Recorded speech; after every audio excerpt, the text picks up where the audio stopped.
नमस्कार मित्रों, आइए बहुत ही महत्वपूर्ण टॉपिक पे बात करेंगे संविधान संशोधन। अगर आपने ये वीडियो ठीक से देख ली तो आपको कोई वीडियो देखने की आवश्यकता नहीं पड़ेगी। इसी में सब क्रम वाइज जो है डिजाइन किए गए और जो बार बार परीक्षा में पूछे जाते हैं उन्हीं संविधान संशोधन पे बात करेंगे। पहले जान लेते हैं क्या प्रोसेस होता है, भारतीय संविधान में इसका उल्लेख कहाँ पे मिलता है, संशोधन प्रणाली कहाँ से ली गई है, इन बातों पर चर्चा कर लेते हैं, फिर संविधान संशोधन पर बात करेंगे। आइए बात कर लेते हैं। बात करें भारतीय संविधान में, तो भारतीय संविधान में इसका उल्लेख जो किया गया है भाग 20 में उल्लेख किया गया है और जो अनुच्छेद 368 है इसके तहत जो है संसद को ये शक्ति प्रदान की गई है कि वह संविधान संशोधन कर सकती है संविधान में। तो ये शक्ति किसको प्रदान की गई है, तो संसद को। कौन से अनुच्छेद के तहत, तो अनुच्छेद 368 के तहत, याद रखिएगा। जो अनुच्छेद 368 है उसमें दो प्रकार से संशोधन प्रणाली बताई गई और संशोधन प्रणाली कहाँ से ली गई, तो दक्षिण अफ्रीका से ली गई, ये याद रखिएगा। दक्षिण अफ्रीका से ली गई है। तो ये पॉइंट भी महत्वपूर्ण बन जाता है, पूछा गया पॉइंट है। और जो अनुच्छेद 368 है इसमें दो प्रकार से बताया गया कि जो है विधेयक पास किया जा सकता है। कैसे, तो एक तो ये बताया गया विशेष बहुमत द्वारा जो है विधेयक को पारित किया जा सकता है, 2/3 बहुमत से, याद रखिएगा। फिर आगे बात करें, दूसरा बताया गया संसद के विशेष बहुमत राज्य विधानमंडलों की स्वीकृति से संशोधन किया जाता है। तो ये दो पॉइंट हैं जो इस तरीके से संशोधन किया जाता है। दो प्रक्रिया बताई गई किसमें, तो अनुच्छेद 368 में, याद रखिएगा। आपको दो प्रक्रिया याद रखनी है, बाकी तो ये महत्वपूर्ण नहीं है। एक पॉइंट ये महत्वपूर्ण बन जाता है कि जो संशोधन है वो किस तरीके से किया जाता है। अगर किसी राज्य को नया बनाना हो, राज्य बनाना हो, या राज्य की सीमा में परिवर्तन करना हो, या राज्य का नाम परिवर्तन करना हो, तो वो कोई संशोधन नहीं किया जाता, बल्कि जो है जो साधारण बहुमत होते हैं उसी से पारित करके जो है नाम परिवर्तन कर दिया जाता है, नया राज्य बना दिया जाता है। तो ये संशोधन नहीं माना जाता, बल्कि क्या माना जाता है, एक सामान्य बहुमत से पारित कर कर ये बदल दिया जाता है। तो ये पॉइंट महत्वपूर्ण बन जाता है। फिर आगे बात करें, जो संशोधन प्रक्रिया है और संशोधन के लिए जो विधेयक पेश किया जाता है वो किसी संसद के किसी भी सदन में पेश किया जा सकता है। तो याद रखिएगा, किसी भी सदन में, मतलब लोकसभा, राज्यसभा, किसी भी सदन में जो है पेश किया जा सकता है संशोधन के लिए विधेयक। अब जब विधेयक पेश किया जाता है तो दोनों सदनों से जब पास हो जाता है, मतलब पारित हो जाता है विधेयक, तो कहाँ जाता है, तो राष्ट्रपति के पास जाता है। अब राष्ट्रपति के पास जो जाता है अनुमोदन के लिए, अगर राष्ट्रपति अनुमोदन कर देता है तो वो अधिनियम बन जाता है। अगर नहीं करता है, अगर उसको ये भी शक्ति प्राप्त है कि वो पुनर्विचार के लिए वापस भी भेज सकता है। अगर आपको एक पॉइंट और महत्वपूर्ण बन जाता है, अगर राष्ट्रपति को जो विधेयक भेजा गया है अनुमोदन के लिए, अगर राष्ट्रपति ने वापस नहीं किया 14 दिन में और अपने पास ही रख लिया, तो उसको क्या बोलते हैं, तो वीटो पॉकेट बोलते हैं। वीटो पॉकेट किसको बोलते हैं, जो विधेयक को राष्ट्रपति के पास भेजा जाता है और 14 दिन से पहले अगर वापस नहीं करता है राष्ट्रपति अनुमोदन करके, तो उसको पॉकेट वीटो बोलते हैं। ये पॉइंट पूछा गया है पूर्व की परीक्षाओं में, तो याद रखिएगा। आगे पॉइंट बात करते हैं, आगे पॉइंटों की। तो यहाँ पे अब प्रमुख संशोधन के बारे में बात कर लेते हैं। पहला संशोधन अधिनियम जो हुआ था वो कब हुआ था, तो पहला संशोधन हुआ था 1951 में। इसमें क्या जोड़ा गया था, तो इसमें 9वीं अनुसूची को जोड़ा गया था। क्या जोड़ा गया था, 9वीं अनुसूची को जोड़ा गया था। इसका मतलब कि 8 अनुसूचियां थी। कितनी थी, 8 अनुसूचियां थी। मूल संविधान में जो 26 जनवरी 1950 को संविधान लागू हुआ था उस समय जो 8 अनुसूचियां थी, 395 अनुच्छेद थे और 22 भाग थे, याद रखिए। 395 अनुच्छेद थे, 22 भाग थे, 8 अनुसूचियां थे। 9वीं अनुसूची कब जोड़ी गई, तो 9वीं अनुसूची जो जोड़ी गई है वो प्रथम संविधान संशोधन हुआ था। कब होता है, तो 1951 में होता है। तो याद रखिए 1951 में 9वीं अनुसूची को जोड़ा गया था संविधान संशोधन के द्वारा। तो याद रखिए। फिर 10वीं अनुसूची कब जोड़ी गई, तो 10वीं अनुसूची जो 52 नंबर का संविधान अधिनियम था 1985 का, उसके द्वारा जो है 10वीं अनुसूची जोड़ी गई। अब यहाँ पे अनुसूचियों वाला क्रम वाइज मैंने यहाँ पे लिख दिया है ताकि अनुसूचियों से जब प्रश्न बनेगा तो आपको कौन सा संविधान संशोधन हुआ था तो वो याद हो जाए। तो यहाँ पे 10वीं अनुसूची 52 नंबर का संविधान संशोधन होता है 1985 में, उसके द्वारा जोड़ी गई।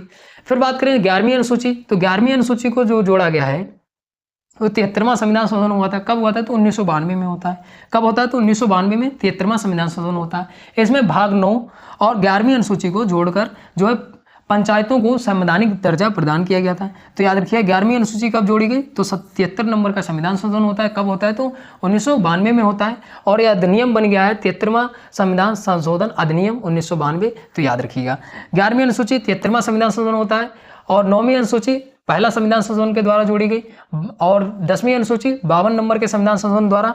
और अब बात करते हैं जो 12वीं अनुसूची जोड़ी गई वो कब जोड़ी गई, तो जो है 74 नंबर का संविधान संशोधन हुआ था 1992 में ही होता है। तो इसमें जो है भाग 9 का जोड़ा गया और 12वीं अनुसूची जोड़ी गई।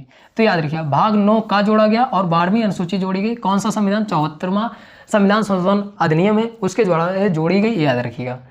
आपको ये पूछा जाता है कि अब पूछ लिया जाएगा 12वीं अनुसूची जो है कौन सा संविधान संशोधन द्वारा जोड़ी गई, तो 74वां संविधान संशोधन द्वारा जोड़ी गई थी, तो याद रखिएगा ये पॉइंट भी महत्वपूर्ण बन जाता है।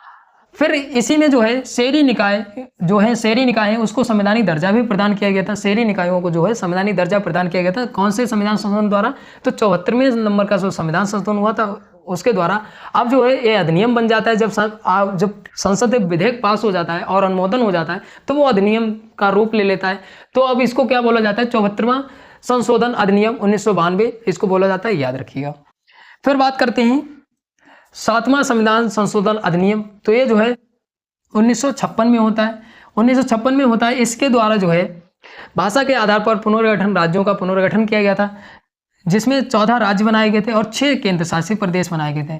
आपको कमेंट करके बताना है कि वर्तमान में कितने राज्य हैं और केंद्र शासित प्रदेश कितने हैं, तो याद रखिएगा आपको बताना है। और ये भाषा के आधार पर जो गठित किए गए थे 14 राज्य और 6 केंद्र शासित प्रदेश, कब, तो 7वां संशोधन अधिनियम था 1956 का, उसके तहत, याद रखिएगा। आगे बात करते हैं कुछ महत्वपूर्ण संशोधन है। फिर आता है 10वां संविधान संशोधन, तो ये कब किया गया था, तो ये जो किया गया था 1961 में किया गया था, 1961 में किया गया था। अब इसको जो है 10वां संशोधन अधिनियम 1961 बोला जाता है। इसके तहत जो है जो दादरा नागर हवेली है उसको भारतीय संघ में जोड़ा गया था, मतलब भारतीय संघ में केंद्र शासित प्रदेश का दर्जा कब दिया गया, तो 10वां संशोधन अधिनियम 1961 के तहत जो है दादरा नागर हवेली को जो है केंद्र शासित प्रदेश में शामिल किया गया था। तो ये पॉइंट पूछा गया है पूर्व की परीक्षा में, तो ये नोट कर लीजिएगा। फिर आगे बात करते हैं 11वां संशोधन अधिनियम, ये भी 1961 में ही है। और 1961 में इसमें क्या किया गया, जो राष्ट्रपति है और उपराष्ट्रपति जो है उसके निर्वाचन के लिए निर्वाचन मंडल का गठन किया गया, मतलब निर्वाचन मंडल के अनुसार ही उसका जो है नियुक्ति किया जाएगा। तो याद रखिए निर्वाचित किए जाएंगे कौन, तो राष्ट्रपति और उपराष्ट्रपति जो है उसका निर्वाचन किससे होगा, तो निर्वाचन मंडल के द्वारा होगा, ये याद रखिएगा। आगे बात करते हैं कुछ महत्वपूर्ण पॉइंट। तो यहाँ पे जो 12वां संविधान संशोधन अधिनियम है 1962 का, तो इसके तहत जो है गोवा, दमन, दीव भारतीय संघ में शामिल किया गया था। गोवा और जो है दमन, दीव जो है भारतीय संघ में शामिल किया गया था। कौन सा संविधान संशोधन था, जो है 12वां संविधान संशोधन अधिनियम था, उसके तहत जो है शामिल किया गया था। ये भी पॉइंट पूर्व की परीक्षा में पूछा गया था, तो याद रखिएगा। आगे बात करते हैं कुछ महत्वपूर्ण और है संविधान संशोधन। फिर आता है 13वां संशोधन अधिनियम, ये 1962 का है। तो इसके तहत जो है नागालैंड जो है उसको जो है विशेष राज्य का प्रदान किया गया, मतलब नागालैंड को जो है राज्य का दर्जा दिया गया था, विशेष रूप से प्रदान किए गए थे नागालैंड के लिए। कौन सा संविधान संशोधन होता है, 13वें नंबर का संविधान संशोधन होता है। और ये जो है अब अधिनियम बन जाता है, मैंने पहले डिस्कस किया है, जब अनुमोदन दे देता है राष्ट्रपति तो अधिनियम बन जाता है, तो याद रखिएगा। तो इसमें नागालैंड को जो है विशेष प्रदान किए गए थे नागालैंड के लिए। कौन सा संविधान संशोधन था, 13वां जो संशोधन अधिनियम था 1962 का, उसके तहत। आपको यहाँ पे याद भी हो जाएगा किस तरीके से, आप 2-4 बार जब आप रिपीट करेंगे तो याद भी हो जाएगा। आगे बात करते हैं 14वां संशोधन अधिनियम 1962 का ही है। इसमें जो है पुडुचेरी को जो है केंद्र शासित प्रदेश में, मतलब भारतीय संघ में शामिल किया गया था। पुडुचेरी को जो है भारतीय संघ में कब शामिल किया गया था, ये पॉइंट पूछा गया है। तो 14वां संविधान संशोधन होता है। अब ये जो अधिनियम है 14वां संशोधन अधिनियम 1962 का, उसके तहत जो है पुडुचेरी को जो है भारतीय संघ में शामिल किया गया था। केंद्र शासित प्रदेश में लिख के आ सकता है, तो याद रखिएगा। फिर आता है 24वां संशोधन अधिनियम, ये कब का है, तो 1971 का है। इसमें क्या किया गया, तो इसमें जो है संसद को यह शक्ति प्रदान की गई है कि वो जो मूल अधिकार हैं, 6 मूल अधिकार हैं। आपने अगर मूल अधिकार की वीडियो नहीं देखी तो आप चैनल पे जाके देख सकते हैं। जो 6 मूल अधिकार हैं उसमें भी संशोधन करने की शक्ति किसको दी गई है, तो संसद को दी गई है। ये कौन सा संविधान संशोधन हुआ था, 24वां संशोधन अधिनियम है 1971 का। उसके तहत जो है संसद को क्या शक्ति प्रदान की गई, जो मूल अधिकार हैं उसमें संशोधन कर सकती है। कौन कर सकता है, तो संसद कर सकती है। ये पॉइंट पूछा गया, ये नोट कर लीजिएगा। जब आप कोई चीज़ नोट कर लेते हैं तो उसको आप याद भी जल्दी हो जाता है, तो याद रखिएगा। मूल अधिकार कितने, 6, ये भी याद रखिएगा। मूल अधिकार भाग 3 में उल्लेख मिलता है, किस में मिलता है, तो भाग 3 में उल्लेख मिलता है। और अनुच्छेद कौन सा है, तो अनुच्छेद जो है 12 से 35 संबंधित है। तो ये भी पॉइंट पूछे जाते हैं। अगर आपने मूल अधिकार वाली वीडियो नहीं देखी है आप चैनल पे जाके देख सकते हैं। आगे बात करें 36 नंबर का संविधान संशोधन होता है, कब होता है, तो 1975 में। अब उसको अधिनियम बन जाता है, तो 36 संशोधन अधिनियम 1975 का है। तो इसमें क्या किया गया था, इसमें जो है भारतीय संघ में सिक्किम को पूर्ण राज्य का दर्जा दिया गया था। तो सिक्किम राज्य को जो है पूर्ण राज्य का दर्जा कब दिया गया, तो 1975 में दिया गया था। कौन सा संविधान संशोधन होता है, 36 नंबर का संविधान संशोधन होता है। अब 36 नंबर संशोधन अधिनियम बन गया और ये जो है 1975 में होता है। इसमें क्या किया गया, तो इसमें जो है सिक्किम राज्य को जो है पूर्ण राज्य का दर्जा दे दिया गया था। फिर सबसे महत्वपूर्ण जो आता है 42वां संविधान संशोधन, ये होता है 1976 में। अब इसको अधिनियम जाना जाता है 42वां संशोधन अधिनियम 1976 का। ये सबसे महत्वपूर्ण है, आप 100 में 100% यहाँ से प्रश्न पूछा ही जाता है। तो इसमें जो प्रस्तावना है, मतलब जो अपने भारतीय संविधान में जो उद्देशिका है, जबकि संविधान बना था उस समय उद्देशिका को बाद में शामिल किया गया था, लेकिन उद्देशिका जो है मतलब प्रस्तावना है, उसमें जो 42वां संविधान संशोधन हुआ था 1976 में, उसके तहत जो है समाजवादी, पंथ निरपेक्ष और अखंडता शब्द को जोड़ा गया था। किसमें, तो प्रस्तावना में जोड़ा गया था। ये पॉइंट भी महत्वपूर्ण बन जाता है, याद रखिएगा। किसको जोड़ा गया था, तो 3 शब्द जोड़े गए थे। कौन कौन से, तो समाजवादी, धर्मनिरपेक्ष, अखंडता शब्द को जोड़ा गया था। कौन सा संविधान संशोधन होता है, तो 42वां संविधान संशोधन 1976 में होता है। इसके तहत अगर बात करें प्रस्तावना की, तो प्रस्तावना में जो है 5 प्रकार की स्वतंत्रता बताई गई, 3 प्रकार की जो है स्वतंत्र और 3 प्रकार का न्याय बताया गया। कौन कौन सा, तो राजनीतिक, आर्थिक और सामाजिक न्याय बताया गया। याद रखिएगा ये प्रस्तावना के बारे में। अगर आपने प्रस्तावना वाली वीडियो नहीं देखी है तो आप चैनल पे जाके देख सकते हैं, उसमें मैंने विस्तार से प्रस्तावना के बारे में बात की है। अगर आप कमेंट करके बताइएगा, फिर से बना देंगे वीडियो। फिर आगे बात करें, इसी संविधान संशोधन के तहत जो है भाग 4 का में जो नागरिकों के लिए मूल अधिकारों को जोड़ा गया था। मूल अधिकारों को कौन से संविधान संशोधन द्वारा जोड़ा गया था, तो 42वां संविधान संशोधन होता है, उसी के तहत जो है मूल अधिकारों को जोड़ा गया था नागरिकों के लिए। कौन से भाग में, तो भाग 4 का में जोड़ा गया था। आगे बात करते हैं, इसमें कुछ और प्रावधान किए गए थे। तो इसमें जो है संसद की जो शक्तियां हैं उसको सीमित किया गया था। संसद की शक्तियों को सीमित किया गया था इसी संविधान संशोधन के द्वारा। जो 42वां संविधान संशोधन हुआ था उसमें राज्य के नीति निर्धारक तत्व में जो है कई नए प्रावधान किए गए थे। कौन कौन से, तो 39 अनुच्छेद जो 39 है, अनुच्छेद 39A, 43A और 48A, इसको जोड़ा गया था। राज्य के नीति निर्धारक तत्व, अगर राज्य के नीति निर्धारक तत्वों की बात करें तो राज्य के नीति निर्धारक तत्वों का उल्लेख कहाँ पे मिलता है, तो भाग 4 में मिलता है। कहाँ पे मिलता है, तो भाग 4 में मिलता है। किस में मिलता है, तो भाग 4 में मिलता है। और अगर अनुच्छेद की बात करें तो अनुच्छेद जो है 36 से 51 संबंधित है। तो याद रखिए ये भी प्रश्न बार बार पूछा जाता है। अगर पूछ ले राज्य के नीति निर्धारक तत्व कहाँ से लिए गए, तो आयरलैंड से लिए गए, तो ये भी पॉइंट पूछा जाता है। तो याद रखिएगा इसका प्रावधान जो है 42वें संविधान संशोधन द्वारा किया गया था। फिर आगे बात करें, जो 44वां संविधान संशोधन हुआ था 1978 में, और अब इसको अधिनियम जाना जाता है 44वां संशोधन अधिनियम 1978 का। इसके तहत जो है राष्ट्रपति जो है जो विधेयक भेजे जाते हैं संशोधन के लिए राष्ट्रपति के पास अनुमोदन के लिए, ये इस संविधान संशोधन के द्वारा राष्ट्रपति को यह शक्ति प्रदान की गई है कि वो जो है पुनर्विचार के लिए वापस भेज सकता है। किसको, संसद को वापस भेज सकता है विधेयक को। तो ये शक्ति किसके द्वारा प्रदान की गई है, तो 44वां संविधान संशोधन होता है। ये शक्ति राष्ट्रपति को प्रदान की गई कि वो जो है पुनर्विचार के लिए वापस भेज सकता है विधेयक को। याद रखिएगा। आगे बात करते हैं, इसमें कुछ और प्रावधान किए गए हैं उसके बारे में चर्चा कर लेते हैं। राष्ट्रीय आपातकाल के संदर्भ में जो आंतरिक अशांति शब्द है उसको जो है उसके स्थान पे क्या रखा गया, सशस्त्र विद्रोह शब्द रखा गया। तो याद रखिए इसी संविधान संशोधन 44वां संविधान संशोधन के द्वारा। फिर सबसे महत्वपूर्ण ये पॉइंट जो पूछा जाता है बार बार, संपत्ति के अधिकार को जो मूल अधिकार था उसको हटाकर कहाँ रखा गया, तो विधिक अधिकार मतलब कानूनी अधिकार बना दिया गया है। इसको कानूनी अधिकार का दर्जा दे दिया गया है। और इसको कौन से संविधान संशोधन द्वारा जो है किया गया, 44वां संविधान संशोधन के द्वारा। और अनुच्छेद किसमें रखा गया विधिक अधिकार में, तो अनुच्छेद 300 का में रखा गया। ये पॉइंट 100 में 100% पूछा ही जाता है, तो याद रखिएगा।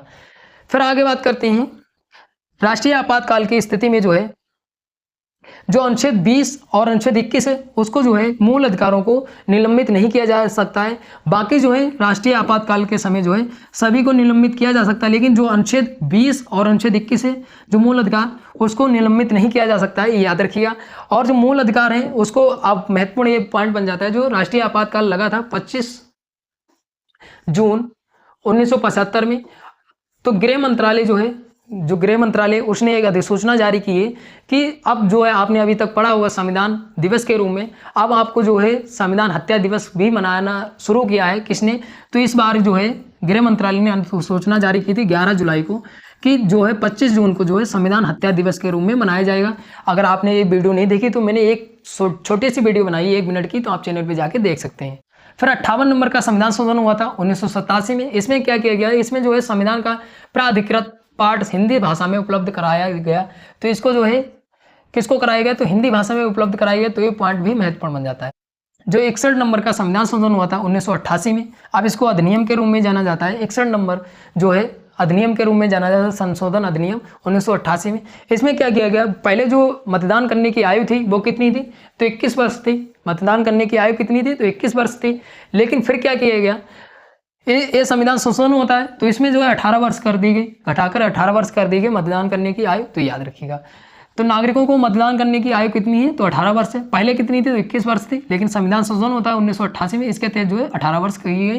तो ये पॉइंट इसलिए महत्वपूर्ण बन जाता है क्योंकि 18वीं लोकसभा का चुनाव हुआ है और उसमें मतदान किया है नागरिकों ने, तो ये इसलिए महत्वपूर्ण बन जाता है। अगर आपने 18वीं लोकसभा के बारे में अगर वीडियो नहीं देखी तो मैंने संपूर्ण जानकारी दी है उसमें, मंत्रिमंडल के बारे में और जो भी 18वीं लोकसभा के जो महत्वपूर्ण फैक्ट हैं जो परीक्षा में पूछे जाएंगे उसके बारे में मैंने चर्चा की। तो आपको 18वीं लोकसभा के बारे में आप वीडियो जाके चैनल पे देख सकते हैं। आगे बात करते हैं। आगे बात करें 69 नंबर का संविधान संशोधन होता है 1991 में। तो इसमें क्या किया गया, इसमें जो महत्वपूर्ण इसलिए बन जाता है क्योंकि राष्ट्रीय राजधानी जो है दिल्ली को जो है दर्जा दिया गया था। राष्ट्रीय राजधानी का दर्जा दिल्ली को कब दिया गया, तो जो है 69 नंबर का संविधान संशोधन होता है 1991 में, तब दिया गया था राष्ट्रीय राजधानी क्षेत्र का दर्जा दिल्ली को। क्योंकि ये संविधान संशोधन इसलिए पूछा जाता है क्योंकि जो भारत की राजधानी नई दिल्ली, तो इसलिए राष्ट्रीय राजधानी क्षेत्र का दर्जा कब दिया गया, तो जो 69 नंबर का संविधान संशोधन हुआ था उसके तहत दिया गया था। अब इसको अधिनियम के रूप में जाना जाता है, तो याद रखिएगा। आगे बात करते हैं 70 नंबर का संविधान संशोधन कब होता है, तो ये 70 नंबर का जो संशोधन अधिनियम है 1992 का। तो इसमें क्या किया गया, इसमें जो है जो राष्ट्रपति का निर्वाचन मंडल होता है, मतलब राष्ट्रपति निर्वाचन मंडल के द्वारा निर्वाचित होता है, तो उसमें जो है दिल्ली और पुडुचेरी को भी शामिल किया गया था निर्वाचन मंडल में। ये भी याद रखिए, निर्वाचन मंडल में कौन कौन शामिल होता है, तो निर्वाचन मंडल में लोकसभा होता है, राज्यसभा होता है। और फिर क्या किया गया, जो 70 नंबर का संविधान संशोधन हुआ था 1992 में, उसके तहत जो है दिल्ली और पुडुचेरी जो केंद्र शासित प्रदेश है उसको भी निर्वाचन मंडल में शामिल किया गया था। ये याद रखिएगा। आगे बात करते हैं। आगे बात करें 71 नंबर का संविधान संशोधन, ये भी कब होता है, तो 1992 में होता है। अब इसको जो है अधिनियम के रूप में जाना जाता है, 71वां संशोधन अधिनियम 1992। इसमें क्या किया गया, जो कोंकणी, मणिपुरी, नेपाली भाषाओं को जो है 8वीं अनुसूची में जोड़ा गया। 8वीं अनुसूची में कौन सी भाषाओं को जोड़ा गया, ये पॉइंट भी महत्वपूर्ण बन जाता है, तो याद रखिएगा। 3 भाषाओं को जोड़ा गया था। कौन सा संविधान संशोधन, तो 71 नंबर का संविधान संशोधन के द्वारा 8वीं अनुसूची में अब वर्तमान में कितनी भाषाएं, तो 22 भाषाएं हैं, ये भी याद रखिएगा। एक प्रश्न और पूछा जाता है कि जो इंग्लिश है वो 8वीं अनुसूची में शामिल है या नहीं शामिल है, तो इंग्लिश को शामिल नहीं किया गया है, लेकिन वो अंतर्राष्ट्रीय ग्लोबल लैंग्वेज बोली जाती है, याद रखिए। 22 भाषाओं का उल्लेख है 8वीं अनुसूची में, याद रखिएगा। फिर आगे बात करते हैं 84 नंबर का जो संविधान संशोधन हुआ था 2001 में। उसमें क्या किया गया था, उसमें जो लोकसभा राज्य विधानसभाओं की जो सीटों का पुनर्निर्धारण पर 2026 तक प्रभावी होने वाली जनगणना के अनुसार जो है सीमांकन प्रक्रिया को स्थगित किया गया था, तो याद रखिएगा। ये पॉइंट भी पूछा गया बार बार, तो याद रखिएगा। आगे बात करते हैं सबसे महत्वपूर्ण पॉइंट, ये बार बार परीक्षाओं में पूछा जाता है। पॉइंट दिया है जो 86 नंबर का संविधान संशोधन होता है 2002 में। 2002 में 86 नंबर का संविधान संशोधन होता है। ये पॉइंट इसलिए महत्वपूर्ण बन जाता है क्योंकि ये काफ़ी बार परीक्षाओं में पूछा गया और शिक्षा से संबंधित है। जब भी कोई मतलब शिक्षा से संबंधित परीक्षा होती है, जैसे यूपी टेट हो गया, सी टेट हो गया, ऐसी परीक्षाएं जो होती हैं सुपर टेट वगैरह, तो उसमें 100 में 100% पूछा जाता है। बाकी भी परीक्षाओं में पूछा जाता है। इसमें जो है शिक्षा को जो है मूल अधिकार का दर्जा प्रदान किया गया था। कौन सा संविधान संशोधन था, तो जो है 86 नंबर का संविधान संशोधन था, 2002 में होता है, याद रखिएगा। इसमें जो है शिक्षा को मूल अधिकार प्राप्त मतलब दिया गया था। और इसमें जो अनुच्छेद 21 का है, इसके तहत जो है ये प्रदान किया गया था कि जो 6 से 14 वर्ष के जो बच्चे हैं, कितने हैं, तो 6 से जो 14 वर्ष के बच्चे हैं उनको जो है निःशुल्क और अनिवार्य शिक्षा का प्रदान किया गया था।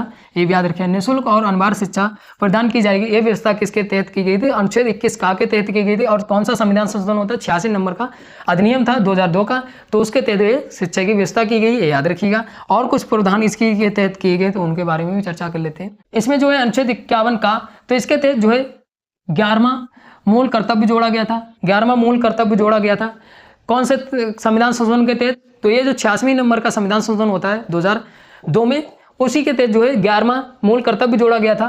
कौन से, तो जो है अनुच्छेद 51 का में जोड़ा गया था, ये भी याद रखिए। आगे बात करते हैं जो अनुच्छेद 45 है, इसमें जो है 6 से नीचे के जो बच्चे हैं उनको जो है बच्चों को निःशुल्क और अनिवार्य शिक्षा देने का उपबंध किया गया था, ये भी याद रखिएगा। ये मूल कर्तव्य जोड़ा गया था, ये याद रखिएगा। किसमें, तो 51 का में जोड़ा गया था। अब मूल कर्तव्य की बात करें तो मूल कर्तव्य जो है 11 हैं, पूरे मूल कर्तव्य कितने हैं, 11 हैं। उल्लेख कहाँ पे मिलता है, तो उल्लेख जो है भाग 4 का में मिलता है, और अनुच्छेद पूछ ले तो अनुच्छेद 51 का है, याद रखिएगा। ये भी मूल कर्तव्य भी पूछे जाते हैं तो याद रखिएगा। फिर आगे बात करते हैं 27वां संविधान संशोधन अधिनियम 2003 का। इसके तहत जो है 2011 की जनगणना के आधार पर निर्वाचन क्षेत्रों में प्रशिक्षण का प्रावधान किया गया, तो याद रखिएगा। आपको कमेंट करके ये बताना है कि जनगणना जो है वो किस मंत्रालय द्वारा कराई जाती है। प्रश्न बार बार पूछा जाता है, तो याद रखिएगा। तो आपको कमेंट करके बताना है कि जनगणना जो है वो किस मंत्रालय द्वारा कराई जाती है। फिर आता है 91 नंबर का संविधान संशोधन, जो होता है 2003 में ही। तो इसमें क्या किएगा, इसमें जो है अभी हाल ही में लोकसभा का चुनाव हुआ है, तो लोकसभा का चुनाव जो हुआ है उसके बाद मंत्रिपरिषद गठित की गई 9 जून 2024 को, जिसमें 71 मंत्रियों ने शपथ ली और एक प्रधानमंत्री, मतलब कुल मिला के जो है 72 लोगों ने शपथ ली। किसने दिलाई है, तो राष्ट्रपति ने दिलाई है। किसने दिलाई है, तो राष्ट्रपति ने दिलाई है। अब जो शपथ दिलाई है, जो 18वीं लोकसभा में जो सांसद बने हैं, कितने बने हैं, तो 543 सांसद बने। इसका जो है 15% जो है मंत्रिपरिषद में लिया जाता है, 15% जो मंत्रिपरिषद में लिया जाता है। तो ये प्रावधान जो है 91 संविधान संशोधन द्वारा किया गया था 2003 में। कब किया गया था, 2003 में किया गया था। 15% जो है मंत्रिपरिषद में लोग लिए जाएंगे लोकसभा के, तो याद रखिएगा। आगे बात करते हैं, अगला दिया है 92वां संविधान संशोधन अधिनियम। तो ये जो है 2003 में ही होता है। इसमें क्या किया गया, इसमें जो है भाषाओं को जोड़ा गया था। तो भाषाओं को कौन कौन से जोड़ा गया था, बोडो, डोगरी, मैथिली, संथाली भाषाओं को, 4 भाषाओं को जोड़ा गया था।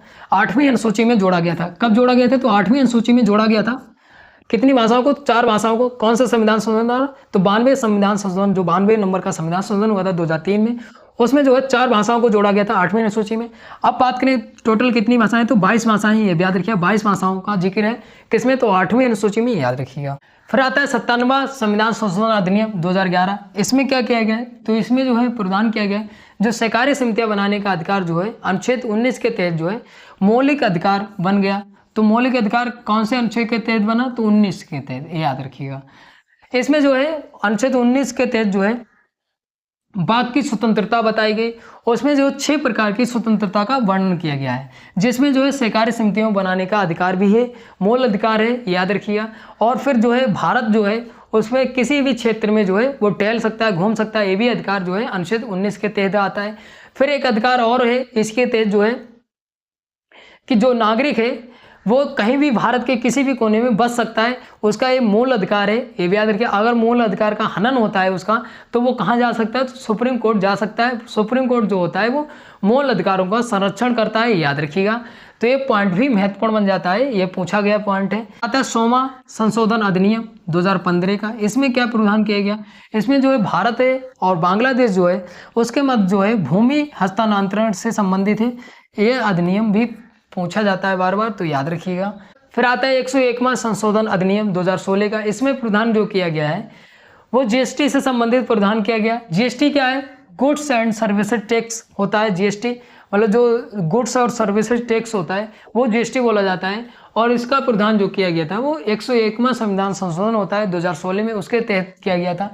अभी हाल ही में जो है 54वीं जो है जीएसटी काउंसिलिंग मीटिंग हुई है, तो उसमें जो है कुछ टैक्सों को बढ़ाया गया है, कुछ टैक्सों को कम किया गया। जैसे कैंसर की दवा पर जो है टैक्सों को कम किया गया है। अगर बात करें नमकीन के जो प्रोडक्ट हैं उस पर भी टैक्स को कम किया गया है। लेकिन एक महत्वपूर्ण जो मुद्दा रहा है, जो 54वीं में बैठक हुई नई दिल्ली में, तो उसमें जो है 2000 का जो ट्रांजैक्शन होगा 2000 से नीचे, उस पर भी सरकार ने कहा कि 18% जीएसटी लगाने की बात की है। हालांकि अभी लागू नहीं हुई, लेकिन ये बात चली है इसमें 54वीं बैठक में, तो याद रखिएगा हो सकता है ये लागू हो जाए। अभी फिट वेट एक समिति होती है उसको दिया गया है, अगर उसका निर्णय आ जाता है तो ये लागू भी हो सकता है, याद रखिएगा। अगर आपने केंद्रीय बजट के बारे में वीडियो देखी होगी तो इसमें ये सब चीज़ें मैंने डिस्कस की हैं। अगर आपने नहीं देखी तो आप चैनल पे जाके देख सकते हैं, उसमें ये सब चीज़ें बाकायदा मैंने समझाई हैं। अब आपको जो संविधान संशोधन 101वां संविधान संशोधन है वो कैसे याद करना है, जैसे आप कहीं भी शादी बारात में जाएंगे तो आप डिसाइड करके जाते हैं कि हमें रुपए देने हैं, तो आप कितने देंगे। मान लो 101 दिया है तो 101 दिया है, वैसे ही आपको जीएसटी किसको देनी पड़ती है, सरकार को देना, मतलब रुपए ही देना है, चाहे आप रिश्तेदारी में दो चाहे सरकार को दो। आप इस तरीके से याद कर सकते हो, जीएसटी जो है वो सरकार को देनी पड़ती है, रुपए आप शादी में किसी को जो रिश्तेदार होते हैं उनको देते हैं, मतलब 101 रुपये तो देना पड़ेगा। तो ये 101वां संविधान संशोधन जो जीएसटी से संबंधित है, तो याद रखिएगा। फिर आगे बात करें 102वां संशोधन अधिनियम जो 2018 से संबंधित है, 2018 में किया गया था। इसमें क्या किया गया, तो इसमें जो है राष्ट्रीय पिछड़ा वर्ग जो है उसको संवैधानिक दर्जा दिया गया था। राष्ट्रीय पिछड़ा वर्ग को जो है संवैधानिक दर्जा कब दिया गया था, तो 102वां संविधान संशोधन हुआ था 2018 में, उसमें दिया गया था। याद रखिएगा, ये पूछा जाता है बार बार, तो याद रखिएगा। फिर आगे बात करते हैं 103वां संशोधन अधिनियम 2019 में होता है, तो याद रखिएगा 2019 में। इसमें जो है EWS को आरक्षण से संबंधित है, तो याद रखिए EWS आरक्षण से संबंधित है, ये याद रखिएगा। आगे बात करते हैं 104वां संविधान संशोधन जो भी होता है 2019 में, तो ये 2019 में होता है। इसमें क्या किया गया, तो इसमें जो है लोकसभा राज्य विधानसभाओं में एंग्लो इंडियन जो सीटें थी उनको समाप्त कर दिया गया। 2 एंग्लो इंडियन जो सीटें थी उसको समाप्त कर दिया। अब अगर बात करें लोकसभा में कितनी सीटें हैं, तो लोकसभा में अधिकतम की बात करें 550 हैं, लेकिन सांसद कितने बनते हैं, तो 543 बनते हैं, ये भी याद रखिएगा। लोकसभा के बारे में अगर आपने वीडियो नहीं देखी तो आप चैनल पे जाके देख सकते हैं। इसमें क्या है, जो लोकसभा है और राज्य विधानसभाओं में जो अनुसूचित जाति और अनुसूचित जनजाति के लिए जो है आरक्षण का प्रावधान 10 वर्ष के लिए बढ़ा दिया गया, ये भी याद रखिएगा।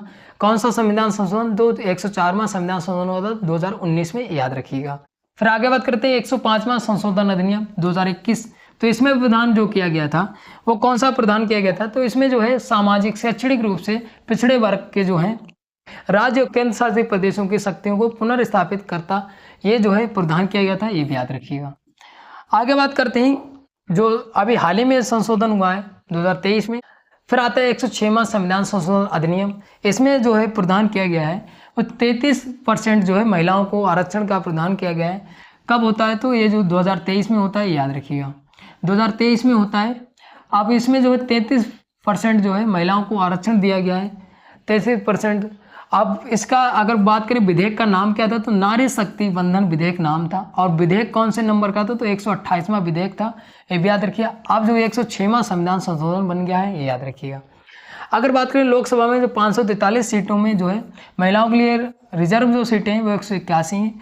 अगर बात करें राज्य विधानसभाओं में जो है 4123 सीटों में से जो है 1374 सीटें जो हैं रिजर्व हैं महिलाओं के लिए, याद रखिएगा। फिर एक महत्वपूर्ण पॉइंट ये है कि जो केंद्र शासित प्रदेश है, राज्यसभा और केंद्र शासित प्रदेश में जो पुडुचेरी है उसमें ये नियम जो है लागू नहीं होता है, ये अधिनियम लागू नहीं होता। मतलब आरक्षण जो 33% आरक्षण है वो लागू नहीं होता है। कहाँ, तो राज्यसभा में और पुडुचेरी में। ये पॉइंट भी पूछा जाता है, तो याद रखिएगा कहाँ कहाँ पे लागू नहीं होता है। फिर संशोधन, ये जितने भी संशोधन हुए थे उनके बारे में चर्चा की। कुछ महत्वपूर्ण फैक्ट हैं उनके बारे में भी चर्चा कर लेते हैं।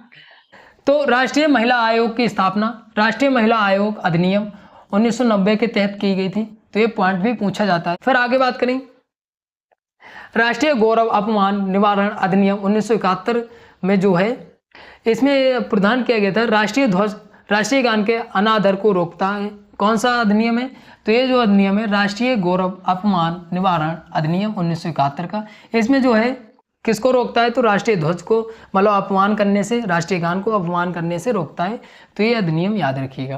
फिर आगे बात करते हैं सहकारिता आयोग की रिपोर्ट विधायी सुधारों राज्यपालों की भूमिका अनुच्छेद 356 वर्ग एवं राज्यपालों की भूमिका से संबंधित है, याद रखिएगा। आगे बात करते हैं कुछ महत्वपूर्ण फैक्ट और हैं। फिर आगे बात करते हैं 1955 में जो पुडुचेरी है उसको भारत में प्रवेश के लिए विशेष स्थल बनाने की योजना थी, ये भी याद रखिए 1955 में। फिर आगे बात करते हैं राष्ट्रीय हरित अधिकरण। तो राष्ट्रीय हरित अधिकरण ये है, इसका गठन इसलिए किया गया था कि जो पर्यावरण है उसको शुद्ध रखना है और जो कार्बन ग्लोबल वार्मिंग बढ़े उसको कम करने के लिए इसका जो है निर्माण किया गया था, ये भी याद रखिएगा। आगे बात करते हैं, आगे दिया है भारत में 10% वर्ष 1961 में पारित किया गया था।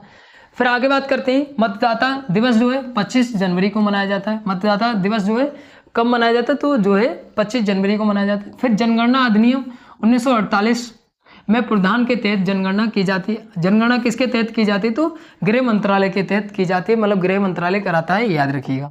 फिर आगे बात करते हैं अनुच्छेद 243 से 243 भारतीय संविधान में निहित सहकारी समितियों के प्रावधान से संबंधित है, याद रखिएगा। कौन सा अनुच्छेद है पूछा जाता है।